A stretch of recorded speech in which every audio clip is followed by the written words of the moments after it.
Assalamualaikum warahmatullahi wabarakatuh. Waalaikumsalam warahmatullahi wabarakatuh. Pagi ini Isnaini News berada di Pengadang, ya. Pengadang di TK Hati Ceria. Ya. Telah hadir bersama kita pimpinan yayasan, kepala sekolah, ya, sama ketua timnya. UKS. Mudah-mudahan apa yang kita perbincangkan pagi hari ini akan memberikan wawasan baru, edukatif, inspiratif untuk pemirsa Isnaini News channel. Assalamualaikum warahmatullahi wabarakatuh. Waalaikumsalam warahmatullahi wabarakatuh. Nggih, Pak Haji. Nggih, maaf mengganggu niki. Enggak. Jadi Isnaini News niki hadir untuk mengekspos kegiatan-kegiatan atau aktivitas masyarakat yang edukatif dan inspiratif. Dan kami mendapat informasi dari dunia pendidikan, nggih, bahwa dari yang paling dasar yaitu PAUD dan atau TK, maka tentu kami mencari yang telah memiliki prestasi. Dan kami minta kemarin 3 prestasi lembaga TK itu ke Dinas Pendidikan. 1 di antara 3 itu adalah TK Hati Ceria. Menarik untuk kita obrolkan pagi menjelang siang niki. Nggih, pertama saya izin untuk diperkenalkan dulu, nggih. Nggih, jadi pelungguh Pak Haji. Nggih, tiang Haji Muhammad Sahir, Ketua Yayasan Hati Muhammad Sahir, nggih, Ketua Yayasan. Kalau Ibu Hajah Siti Mariati, Kepala Sekolah, nggih. Nah, kalau Ibu saya Nur Padilla. Kebetulan saya merangkap menjadi ketua tim UKS dan guru sekolah di sini. Oh, tim UKS dan guru sekolah. UKS itu apa, Bu? Usaha kesehatan sekolah. Usaha kesehatan sekolah. Oke, terima kasih ini atas perkenalannya. Oke, kita masuk, Pak. Ini sedikit saja, mungkin barang 1-2 menit. Bagaimana sejarah terbentuknya sekarang TK Hati Ceria niki, Pak Hadi? Terima kasih Pak Is. Secara umum sejarah pembentukan TK maupun kelompok bermain atau PAUD formal maupun non formal itu sama. Artinya tingkat kebutuhan. Nah, ketika di satu tempat tingkat kebutuhan. Jadi pelungguh dulu bentuk niki karena melihat memang di sini tingkat kebutuhan. Artinya filosofi pembentukan PAUD itu melayani yang tidak terlayani, menjangkau yang tidak terjangkau. Masya Allah. Nah, ketika di melayani yang tidak terlayani, menjangkau yang tidak terjangkau. Dan saat itu pelungguh lihat di titik ini seperti itu. Iya, banyak anak-anak usia balita, ya, walaupun PAUD itu sampai 6 tahun, Pak.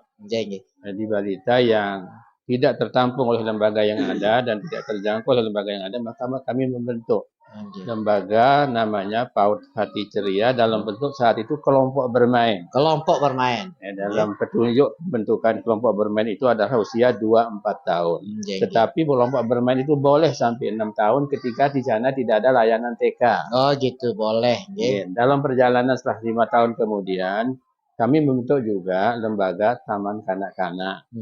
Karena terkait juga dengan perjalanan nasib guru lah. Nah, kalau kelompok bermain itu guru. Pelungguh bentuk tahun berapa kelompok bermain itu?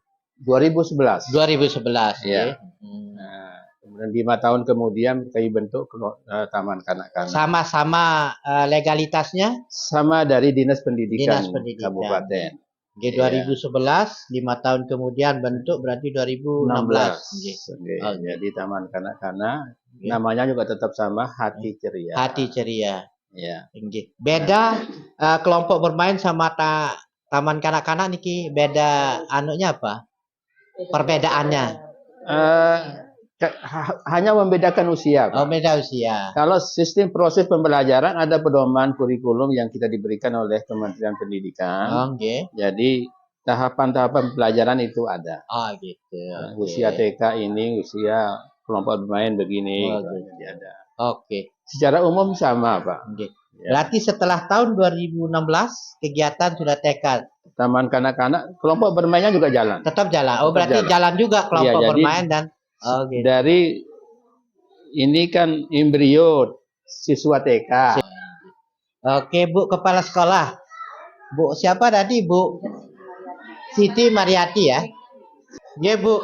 Nah, ini luar biasa kalau sudah ada teman bilang kalau sudah dihandle sama ibu-ibu semua kelar. Ya. Iya, Bu. Sejak kapan, Bu, jadi kepala sekolah apa namanya? Hati ceria. Hati Ceria. Yes. Sejak adanya bangunan TK Hati Ceria, kelompok Sejak bermain 2011. 2011. Oh, jadi sejak TK. Sejak TK. Dari kelompok Sejak bermain. kelompok bermain. Ya, kelompok bermain 2011, nggih. Ibu ikut juga kegiatan Bapak nggih. Ini kan suami istri nggih. Oke. Apa yang dapat diceritakan dari soal masyarakat mempercayai lembaga yang Ibu buat atau kelompok belajar yang Ibu buat? Apa yang bisa Ibu ceritakan tentang penerimaan masyarakat? Nggih.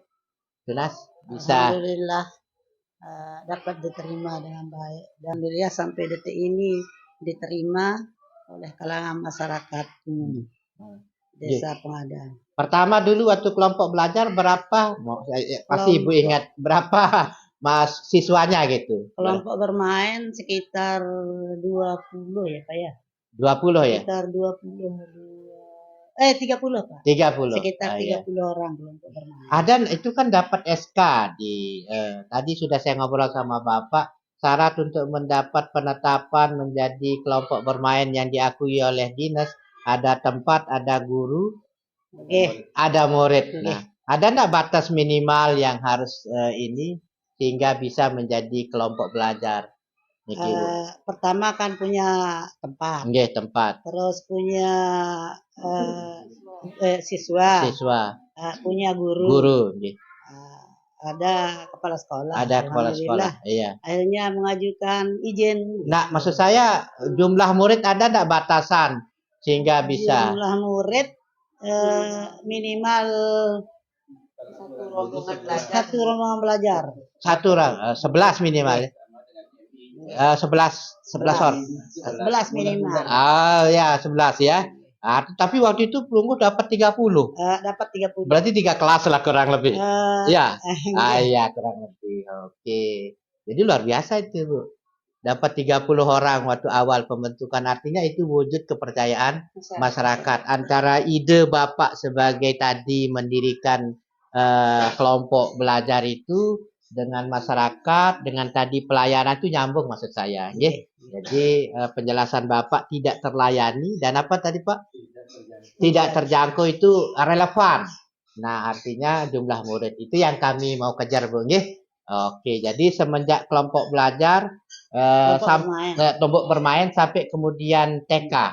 Bagaimana perkembangan? Karena kan kelompok belajar ini dia menghantar umur sampai ke TK, 10 tahun. Artinya kelompok belajar ini menjadi murid pelungguh di TK, gitu. Nah, berapa persen dari jumlah kelompok kan 2011, 2012, 13, 14,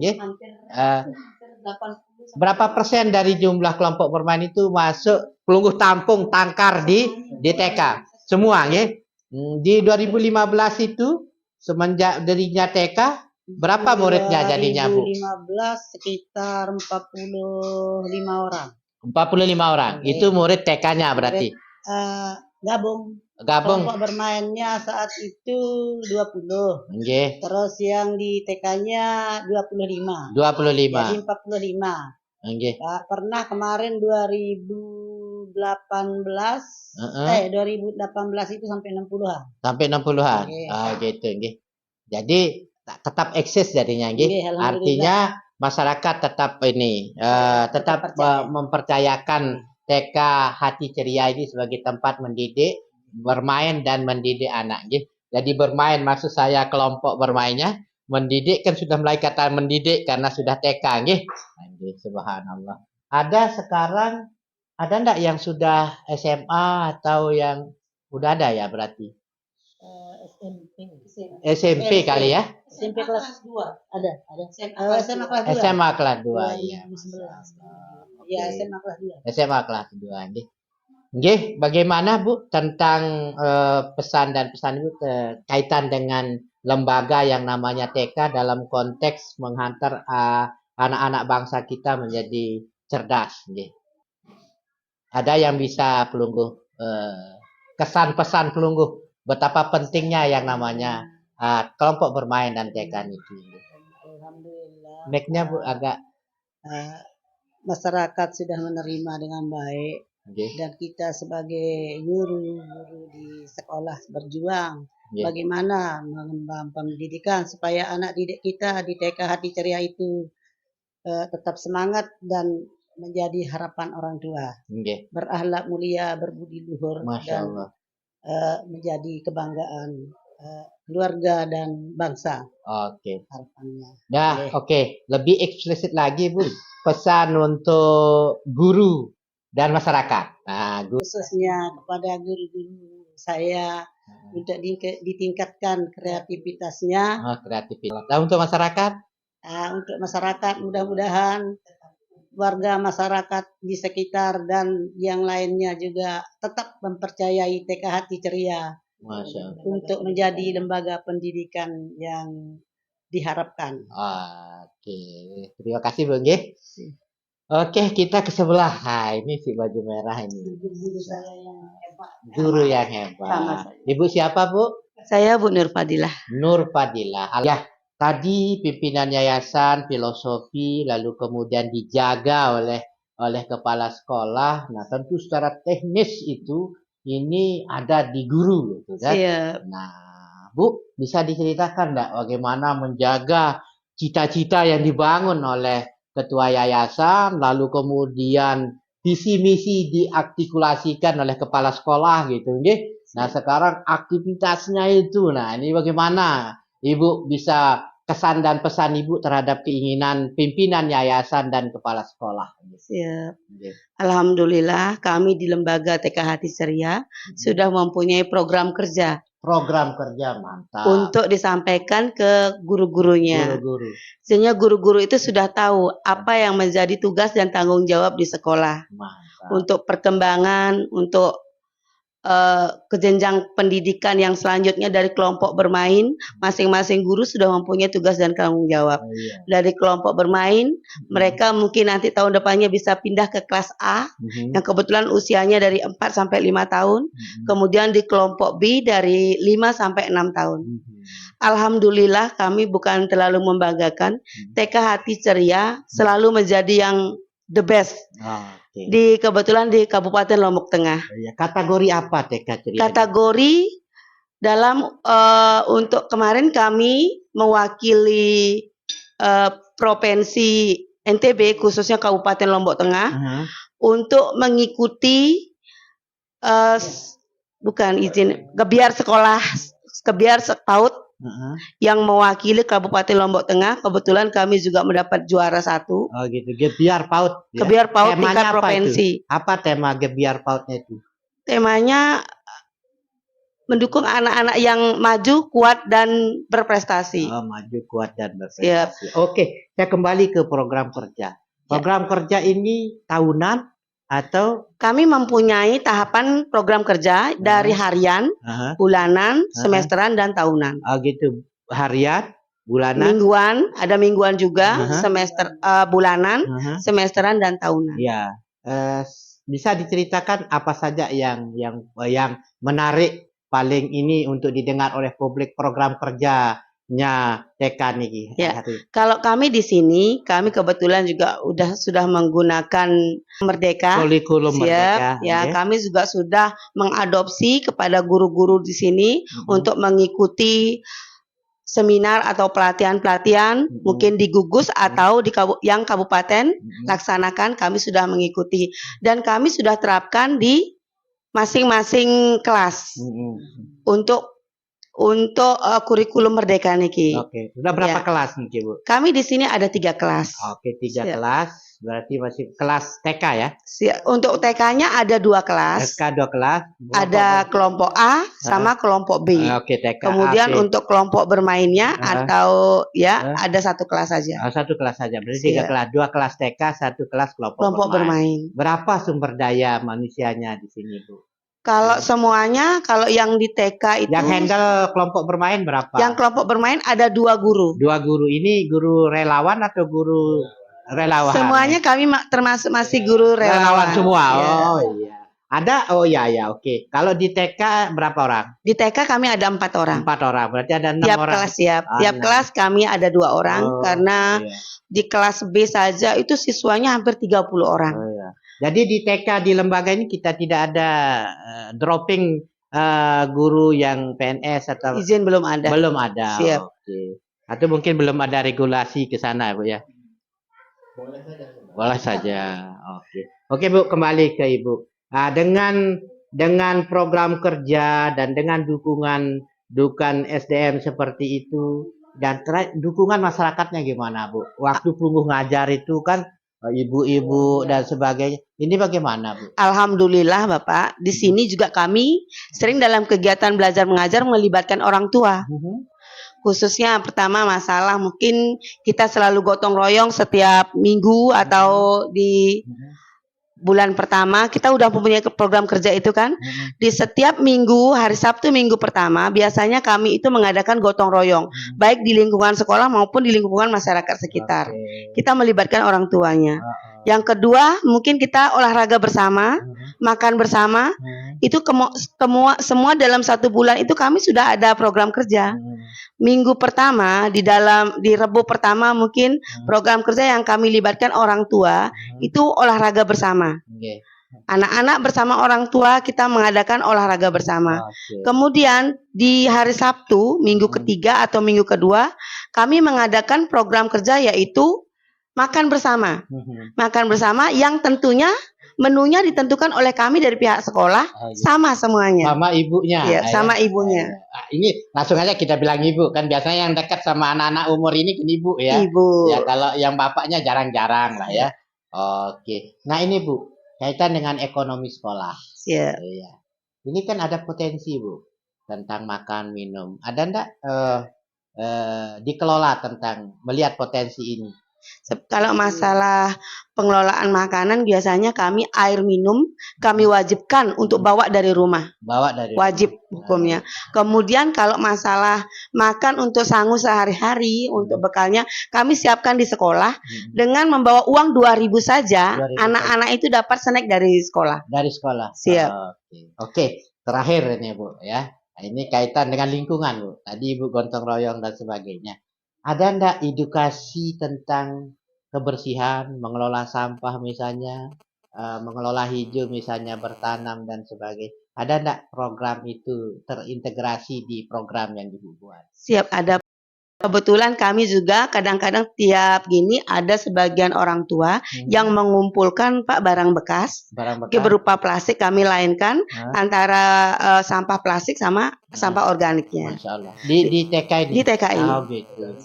Argo organik dan anorganik. Berarti artinya anak-anak ini kan value-nya kan bagaimana anak kita tontonkan kepada anak bagaimana sebagai edukasi agar dia paham juga tentang lingkungan. Jadi yang dia makan, yang dia ini ada plastik sudah mulai ada. Sudah mulai memisahkan pemilahan sampah di sini. Nanti itu diambil sama orang tuanya yang sudah terbiasa untuk mengumpulkan. Oh begitu. Untuk diekonomikan. Diekonomikan. Keren Bu ya. Di samping itu juga Bapak, maaf, di sini juga kami menyiapkan kerajinan Pak. Kerajinan. Untuk orang tuanya, seperti mereka nanti membuat kelompok di Beruga itu membuat ayam. Oke. Ini yang saya mau tanya Bu. Ini kan diantar ini, diantar anak. Tentu nanti kan ibu-ibu menunggu. Ya. Nah, ada enggak? Nah ini kembali dulu ke nanti ditambah sama Dr. Yasan. Ada enggak upaya melihat itu sebagai potensi? Artinya mereka kan duduk-duduk. Nah, untuk itu tadi gimana Bu?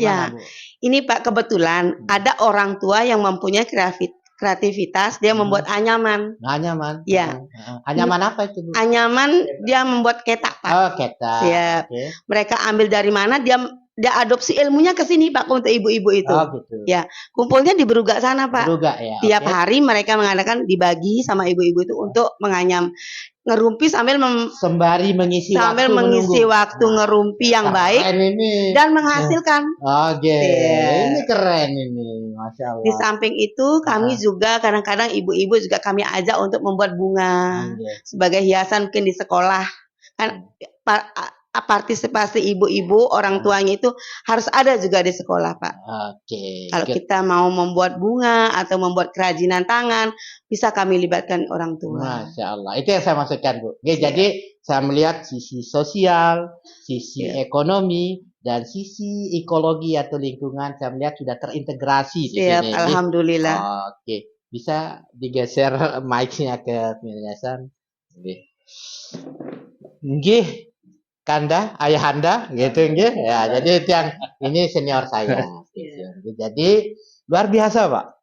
Jadi Nawaitu Pelungguh mendirikan, disambut dengan sumber daya ibu, nggih, istri, lalu kemudian dibantu, didukung oleh sumber daya yang sangat paham sekali tentang guru ya. Ya, nggih, sering disebut usaha kesehatan sekolah ya, UKS dan sebagainya. Tadi sudah kita elak. Ini bagaimana Pak?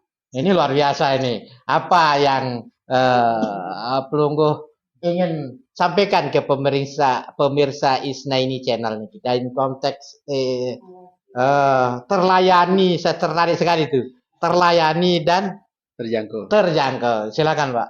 Oke. Yang mana nih Pak Es? Ya, Yang ini apa harapan Pelungguh ke depan lah?